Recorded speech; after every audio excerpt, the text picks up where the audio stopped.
We come to the time in the order of service for the eulogies, and we're going to have some of Jim's family come and eulogize Jim and one of his brothers, Bill. We're asked Bill to come up and go first with the as we eulogize here.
Jim Miser, James Charles Miser, JC, a colorful man. I guess I spent a lot of time with Jim on and off.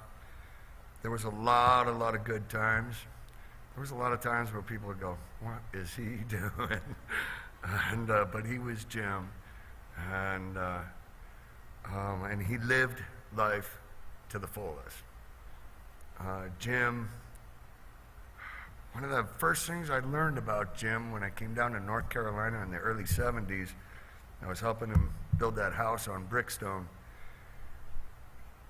We'd be driving down the road, and I don't care who was broken down, and I don't care what we had to hurry up and get home for, we would stop and help. Sandra would get so upset because we would come home hours late. And honestly, some of those times we were drinking beer, Sandra. but sometimes we were helping people too. Jim would stop and help anybody. If Jim had $12 in his pocket and somebody needed money, he'd give them the $12. And then Sandra would go, "We don't have any money, why'd you do that?"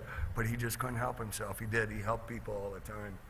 And that's a side of Jim that probably a lot of people don't know. I mean, Jim had a huge heart. And Jim loved everybody.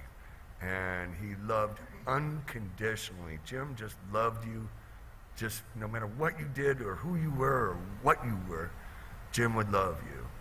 And a lot of people don't know that about him. And Jim was a tortured man.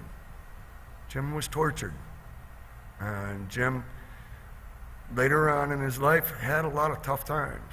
And we all of his family, wanted to get in there and push that fix button and just fix him, you know.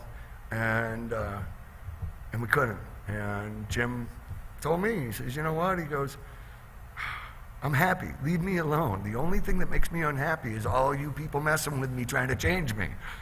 And I don't necessarily agree with everything that Jim did. And sometimes I just couldn't watch what Jim did. But Jim lived his life his way. He lived his life in a colorful way. He lived his life in a caring and loving way. And he was a good man. And no matter what, anybody could say that maybe he shouldn't have done this or maybe he shouldn't have done that. Believe me, there's a lot of things I shouldn't have done too. But he was a caring and loving man to anyone that he was friends with, and he would stop and help anyone that needed help. And he served his country the best that he could. He served his family the best that he could. And I know that he had a lot of pain inside, and he dealt with it the way that he dealt with it. And he now doesn't have any more pain. He's at peace. And I'm going to get there to see him a little sooner than most of you guys. And when I get there, I'm going to tell him you're coming too. But I'm going to sit down and have a nice little chat with him, and I look forward to that. Thanks for showing up today.